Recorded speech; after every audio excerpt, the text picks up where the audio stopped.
नमस्कार, मैं हूं दीपाली राणा। आप देख रहे हैं योर मनी, हमारा खास शो जो अपने व्यूअर्स की हेल्प करने के लिए हम लेकर आते हैं ताकि आप बेहतर पोर्टफोलियो प्लानिंग कर सकें, अपने गोल्स को सही तरीके से प्लान कर सकें और अपनी छोटी छोटी सेविंग से बड़े सपने को आप अचीव कर सकें। अगर कहीं कंफ्यूजन है किसी कदम पर तो उन कंफ्यूजन्स को योर मनी करेगा दूर। आप भी आ सकते हैं शो में, हमारे एक्सपर्ट से एडवाइस ले सकते हैं। नोट कीजिए तरीका शो पार्टिसिपेट करने का। व्हाट्सएप, ईमेल या सोशल प्लेटफॉर्म्स के थ्रू कनेक्ट करें। 7045220000 हमारा व्हाट्सएप नंबर है। ईमेल है yourmoney@nw18.com। फेसबुक और एक्स पर जाएंगे तो शो को लाइव भी देख सकते हैं और अपने क्वेश्चंस पोस्ट भी कर सकते हैं #आस्कआवाज योरमनी लिखकर। आज हमारे साथ हैं आनंद राठी वेल्थ की head mutual funds Shweta Rajani. Shweta नमस्कार, स्वागत है आपका। और इनफैक्ट बात करेंगे तमाम क्वेरीज की भी, लेकिन उससे पहले एक इंटरेस्टिंग टॉपिक पर बातचीत करते हैं, वो है एनएफओस का।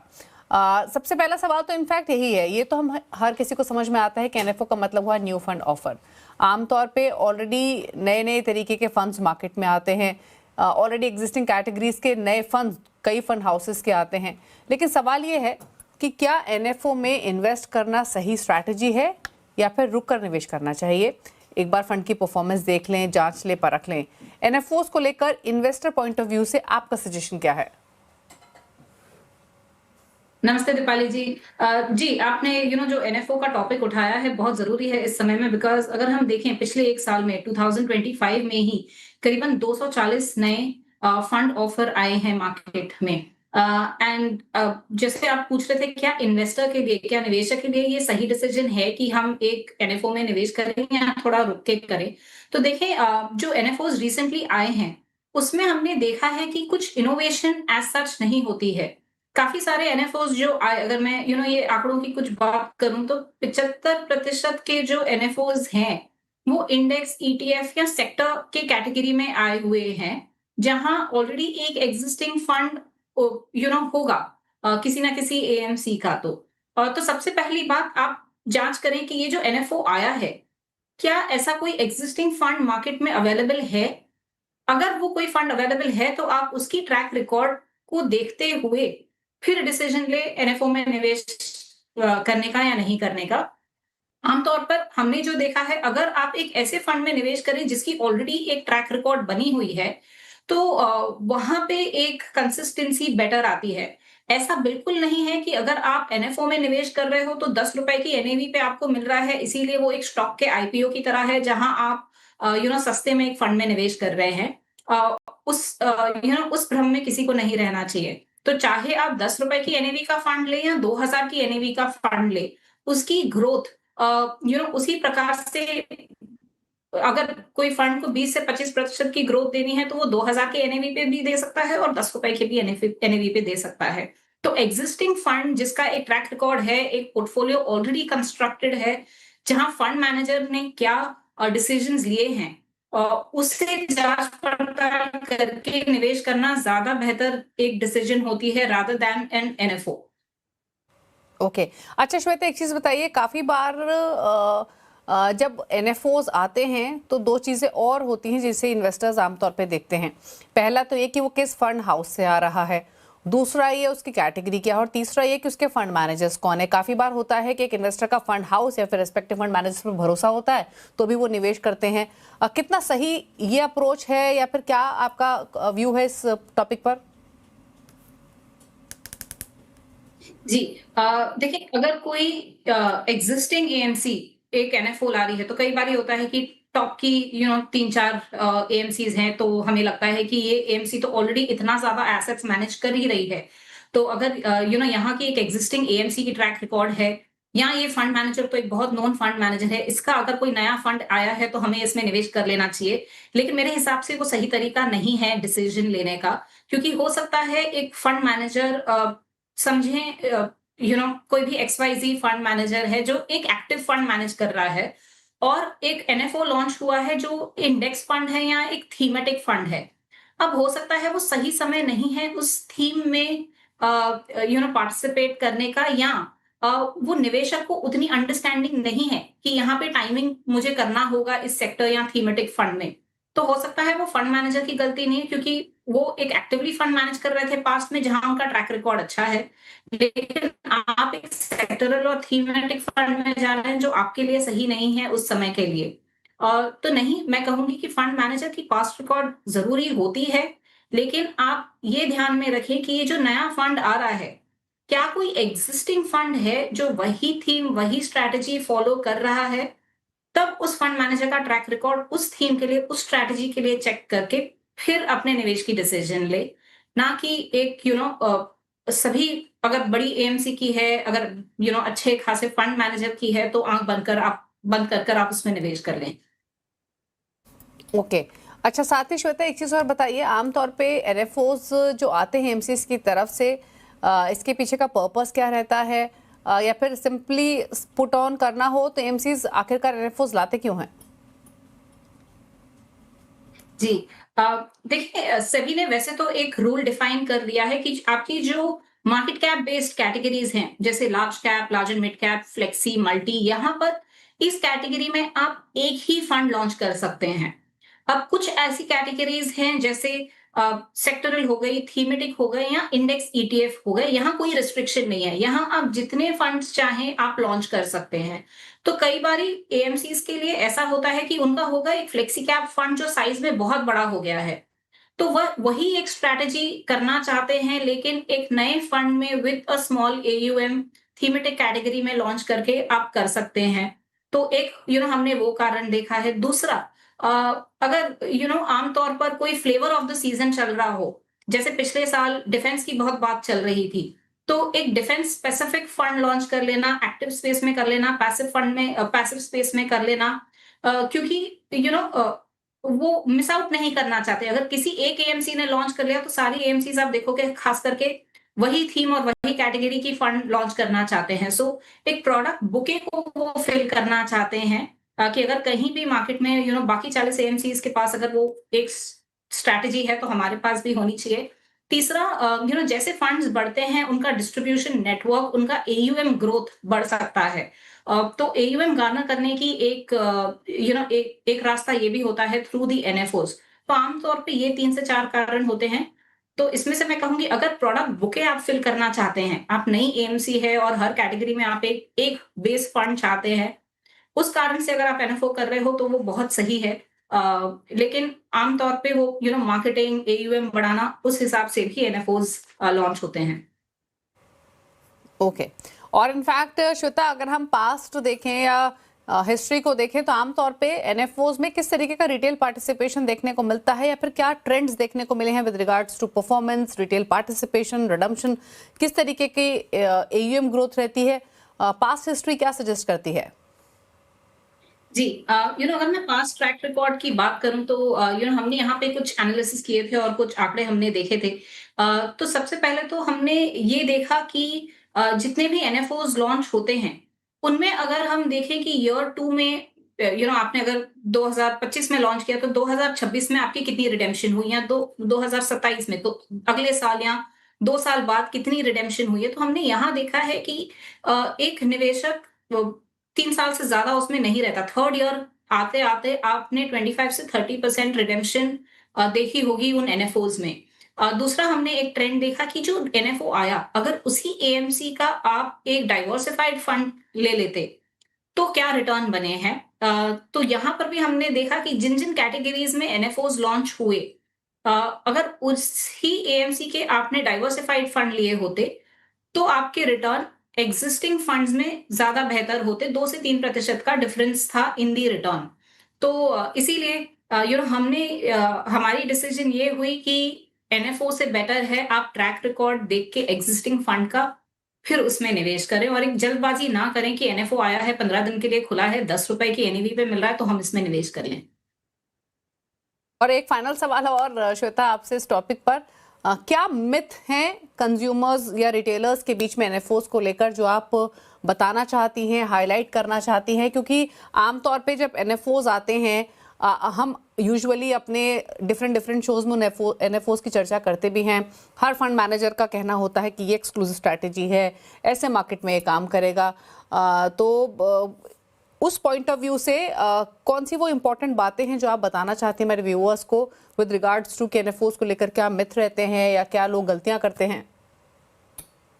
जी।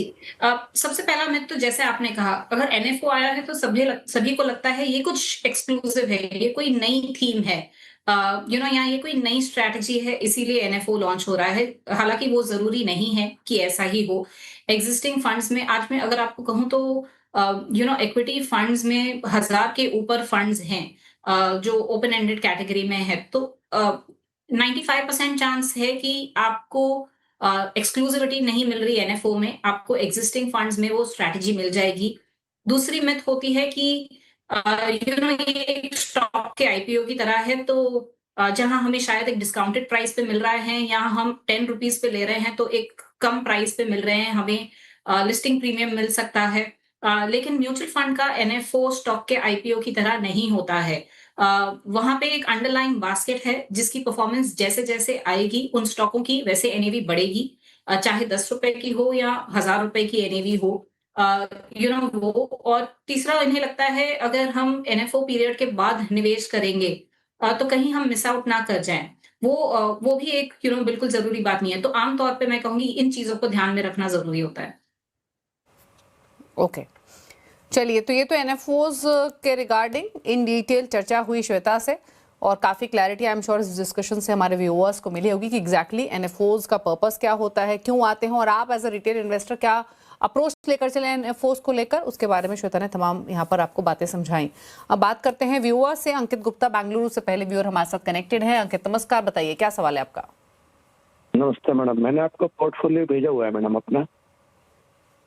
बिल्कुल, आपके पोर्टफोलियो की डिटेल्स हैं हमारे पास, और मेरे हाँ ख्याल से लगभग 8 फंड्स आपके पास जहां पर आपकी सिप चल रही है, राइट? जी जी मैडम। तो टोटल सिप आपने जैसे अंकित बताया 42,000 की है। जी मैडम। मैडम उम्र और 38 नहीं, उम्र मेरी 45 है। ओके, 45 साल आपकी उम्र है और 42,000 की आपकी मंथली सिप चल रही है। और आपकी अभी पोर्टफोलियो की वैल्यू कितनी है, क्या गोल है आपके, बताइए। हाँ मैडम, मेरा 6.5 लाख रुपए पोर्टफोलियो की वैल्यू है, और मुझे ना ओके 7 साल में 20 लाख रुपए चाहिए, और 16 साल में 8 करोड़ रुपए चाहिए, और मेरा 10% का स्टेप रहेगा एसआईपी में। ओके, ठीक है। तो यानी 10% का एनुअल स्टेप अप करेंगे। 42,000 के एक्टिव सिप्स हैं, 6.5 लाख की पोर्टफोलियो की वैल्यू है। टारगेट श्वेता मैं री मेंशन कर देती हूँ, 7 इयर्स में 20 लाख, 16 इयर्स में 8 करोड़। एक्टिव पोर्टफोलियो कहाँ है? पराग पारिक फ्लेक्सी कैप 11,000 रुपए महीना, आईसीआईसीआई प्रू लार्ज कैप में 3,000 रुपए महीना डिप्लॉय कर रहे हैं, 6,000 रुपए महीना डाल रहे हैं निपॉन के इंडिया मल्टी कैप में, आईसीआईसीआई प्रू मल्टी एसेट में 5,000 रुपए महीने की इनकी सिप चल रही है। साथ ही 3,000 की सिप इनकी चल रही है बंधन स्मॉल कैप और मुतुल ओसवाल मिड कैप में। 8,000 की सिप ये डाल रहे हैं Aditya Birla medium term debt fund में, और 3,000 एसबीआई गोल्ड फंड में। बताइए सजेशंस इनके लिए।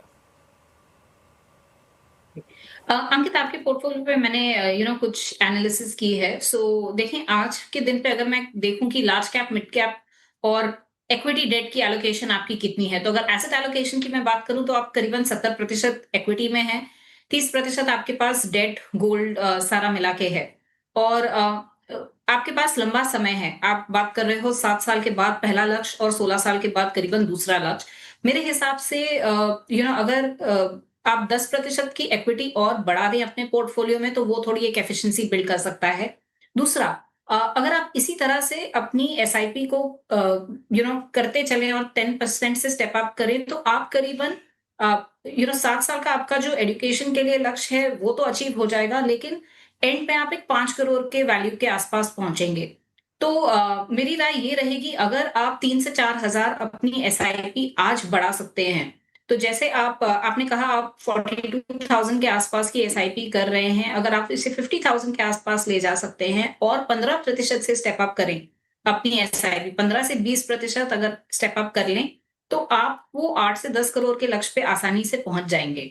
तो एसेट एलोकेशन थोड़ा इक्विटी की तरफ टिल्ट कर लें 10% और स्टेप अप अपना बढ़ा लें।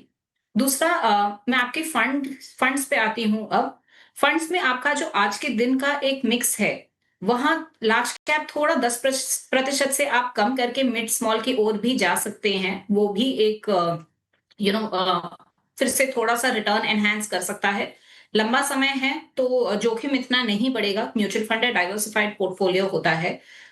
तो वो मेरा एक सुझाव रहेगा आपको। मैं फंड्स पे भी आपको बता देती हूँ आप क्या चेंजेस कर लें। तो और दो फंड है, निपॉन इंडिया का मल्टी कैप फंड और आईसीआईसीआई प्रू का लार्ज कैप फंड। यहाँ आप अपनी एसआईपी रोकें और इसकी जगह पर आप जो एसआईपी स्टार्ट कर सकते हैं, आप SBI large and mid cap fund और कैनरा रोबेको का मल्टी कैप फंड ले लें। तो इससे जो वो 10% का एक मिक्स हम शिफ्ट करना चाहते हैं वो हमें मिल जाएगा। लार्ज कैप फंड से मूव होके large and mid cap fund की ओर चले जाएंगे। इसके अलावा डेट में आपके पास एक Aditya Birla medium term fund है, वो आप एसआईपी रोक सकते हैं। वहां जितनी एलोकेशन है आप उसे रहने दें। वो एसआईपी की जो वैल्यू है उसे भी आप इक्विटी में शिफ्ट करें। गोल्ड फंड है, गोल्ड फंड की जगह अगर आप गोल्ड ईटीएफ में चले जाएं तो वहां कम खर्चा होता है, तो वहां पे भी आपकी रिटर्न थोड़ी सी इंप्रूव हो सकती है।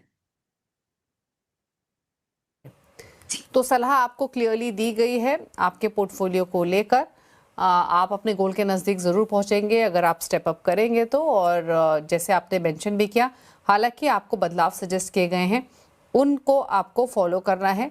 आपको कहाँ एसआईपी रोकनी है, किन फंड से एग्जिट करना है, कौन से नए फंड्स ऐड कर सकते हो, तमाम बातें आपको बताई। आप अपनी स्क्रीन पर भी देख सकते हैं, नोट कीजिए। रुक रहे हैं इसी के साथ एक ब्रेक के लिए, लौटेंगे तो कुछ और व्यूअर्स से करेंगे बातचीत। श्वेता हमारे साथ बनी हुई हैं, जल्द वापस आते हैं छोटे से ब्रेक के बाद।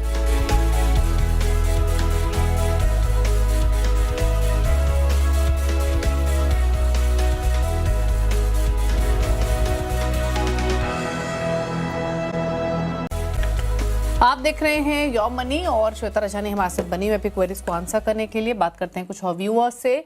और अनुराग लखनऊ से हमारे साथ कनेक्टेड है। अनुराग नमस्कार, पूछिए अपना सवाल।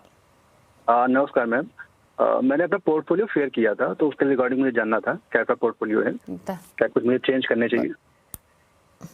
आप कितना इन्वेस्ट कर रहे हैं हर महीने, कितनी वैल्यू है पोर्टफोलियो की? मैम वैल्यू 1.6 लाख है और करीब 20,000 का मैं इन्वेस्ट करता हूँ और एनुअल स्टेप में 15% कर सकता हूँ। ओके, और आपने लिखा आपका कोई गोल है? मैम रिटायरमेंट के लिए, वेल्थ क्रिएशन 15 इयर्स आपने मेंशन किया। ठीक है, तो श्वेता इनके पास 22,000 की सिप चल रही है। एडलवाइज मिड कैप, बंधन स्मॉल कैप, पराग पारिक फ्लेक्सी कैप और आईसीआईसीआई प्रूडेंशियल अपॉर्चुनिटी, इन 4 फंड्स में तो ये 5,000 ईच डिप्लॉय कर रहे हैं। 2,000 रुपए की सिप इनकी चल रही है एडलवाइज ग्रेटर चाइना फंड में।